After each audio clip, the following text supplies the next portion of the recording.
ప్రభువైన యేసుక్రీస్తునామమున మీ అందరిని శుభవందనండి. ఈరోజు దేవుని వాగ్దానం యెషయా గ్రంథం 40వ అధ్యాయము 31వ వచనము. యెహోవా కొరకు ఎదురుచూచువారు నూతన బలము పొందుదురు. వారు పక్షిరాజు వలె రెక్కలు చాపి పైకి ఎగురుదురు. అలయక పరిగెత్తుదురు.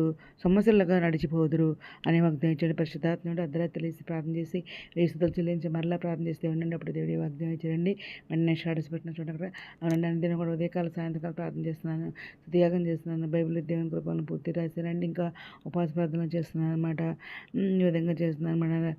ఇక్కడ దేవుడు ఏమంటున్నారంటే యెహోవా కొరకు ఎదురు చూసి వారు నూతన బలము పొందుతారని అంటున్నారు. అవునండి, దేవునిపై మనం నిరీక్షణ కలిగి ఉన్నాం కాబట్టి ఇక్కడ దేవుడు ఏం మాట్లాడుతున్నారని కీర్తన గ్రంథము 27వ అధ్యాయము 14వ వచనంలో యెహోవా కొరకు కనిపెట్టుకుని ఉండము, ధైర్యం తెచ్చుకుని హృదయమును నిబ్బరముగా ఉంచుకున్నాము, యెహోవా కొరకు కనిపెట్టుకుని ఉండము అని చెప్పేసి ఇక్కడ మాట్లాడుతున్నారండి దేవుడు. ఇంకా విలాప వాక్యములు 3వ అధ్యాయము 25వ వచనంలో దేవుడు ఏం మాట్లాడుతున్నారంటే తన్ను ఆశ్రయించు వారి ఎడల యెహోవా దయాళుడు, తన్ను వెదుకువారి ఎడల ఆయన దయచూపువాడు. నరులు ఆశ కలిగి యెహోవా అనుగ్రహించు, రక్షణ కొరకు ఓపికతో కనిపెట్టుట మంచిది అని చెప్పేసి ఇక్కడ దేవుడు రాస్తున్నారనమాట అండి. ఇంకా మరి రోమాపత్రిక 8వ అధ్యాయము 24, 25 వచనాల్లో దేవుడు ఏం మాట్లాడుతున్నారంటే ఏలయనగా మనము నిరీక్షణ గలవారమై రక్షింపబడితిమి. నిరీక్షింపబడినది కనబడినప్పుడు నిరీక్షణతో పని ఉండదు. తాను చూచున్న వాని కొరకు ఎవరు నిరీక్షించును? మనము చూడని దాని కొరకు నిరీక్షించినడలా ఓపికతో దాని కొరకు కనిపెట్టుదాము అని చెప్పేసి ఇక్కడ మాట్లాడుతున్నారండి దేవుడు. ఇంకా బలము, మరి మనం బలం కావాలన్నా, నూతన శక్తి కావాలన్నా ఏ వాక్యాలు కావాలంటే రాయబడి ఉందంటే నెహెమ్యా 8వ అధ్యాయము 10వ వచనములో మరియు అతడు వారితో ఇట్లనెను, పదండి, కొవ్విన మాంసం భక్షించుడి, మధురమైన దాన్ని పానము చేయుడి. ఇదివరకు తమ కొరకు ఏమీ సిద్ధం చేసుకొనని వారికి వంతులు పంపించుడి. ఏలైనగా ఈ దినము మన ప్రభువునకు ప్రతిష్ఠితమైను. మీరు దుఃఖపడకుడి, యెహోవా యందు ఆనందించటం వలన మీరు బలమొందెదరు అని చెప్పేసి దేవుడు ఇక్కడ మాట్లాడుతున్నారండి. అప్పుడు మనం యెహోవా యందు ఆనందిస్తే బలము, ఇంకా నూతన శక్తి మనకు అనుగ్రహిస్తాను అంటున్నారు అనమాట. ఇంకా కీర్తన గ్రంథం 8వ అధ్యాయము 7వ వచనం దేవుడు ఏం మాట్లాడుతున్నారంటే యెహోవా నా ఆశ్రయము, నా కేడెము, నా హృదయము ఆయన యందు నమ్మిక ఉంచెను గనుక నాకు సహాయం కలిగెను.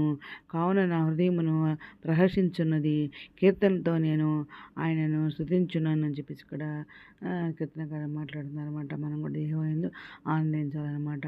అప్పుడు మనం బలం చెబుతాను అనుగ్రహించే దేవుడు మన దేవుడు ఉన్నారన్నమాట. మన సజీవుడైన దేవుడు. ఇంకా 2 కొరింథీయులకు రాసిన పత్రిక 2వ అధ్యాయము 9వ వచనంలో దేవుడు ఏం మాట్లాడతారంటే అందుకు నా కృప నీకు చాలును, బలహీనత యందు నా శక్తి పరిపూర్ణమగుచున్నదని ఆయన నాతో చెప్పిన కాగా క్రీస్తు శక్తి నా మీద నిలిచియుండు నిమిత్తము విశేషంగా నా బలహీనతల యందే బహు సంతోషంగా అతిశయపడుదును అని చెప్పేసి ఇక్కడ దేవుడు మాట్లాడుతున్నారు అన్నమాట అండి. ఇంకా పక్షిరాజు మరి మన ఎలా మరి ఎగురుతుందో ఆకాశంలో, అంతకన్నా మనమంతా స్థలంలో నిలబడతానని ఇక్కడ మరి వాగ్దానాలు ఇస్తున్నారు దేవుడు. కీర్తన గ్రంథం 103వ అధ్యాయము 5వ వచనంలో పక్షిరాజు యవనము వలె నీ యవనం కొత్త తగుచున్నట్లు మేలుతో నీ హృదయం తృప్తిపరుచున్నాను అని చెప్పేసి దేవుడు ఇక్కడ మాట్లాడుతున్నారండి. ఇంకా మరి దేవుడు ఇంకా ద్వితీయోపదేశకాండము 32వ అధ్యాయము 11, 12 వచనాల్లో ఏం మాట్లాడుతున్నారంటే అరణ్య ప్రదేశములను భీకర ధ్వని గల పాడైన ఎడారులను వారిని కనుగొని ఆవరించి పరామర్శించి తన కనుపాపను వల్లే వారిని కాపాడెను. పక్షిరాజు తన గూడు రేపి తన పిల్లలపైన అల్లాడుచు రెక్కలు చాపుకొని వాటిని పట్టుకుని తన రెక్కల మీద వాటిని మోయినట్లు యెహోవా వారిని నడిపించెను. యెహోవా మాత్రము వారిని నడిపించెను. అన్యుల యొక్క దేవుడిలో ఏ దేవుడునో ఆయనతో కూడా ఉండలేదు అని చెప్పేసి ఇక్కడ దేవుడు మాట్లాడుతున్నారండి. అవునండి, దేవుడు మనల్ని దివ్య కాపాడాడని ఇక్కడ మాట్లాడుతున్నారు అన్నమాట. తన పాప వల్ల మనల్ని కాపాడని అంటున్నారు. అరణ్య ప్రదేశాల్లో భీకర ప్రదేశాల్లో కూడా మనల్ని విడిచిపెట్టలేదు అన్నాడు.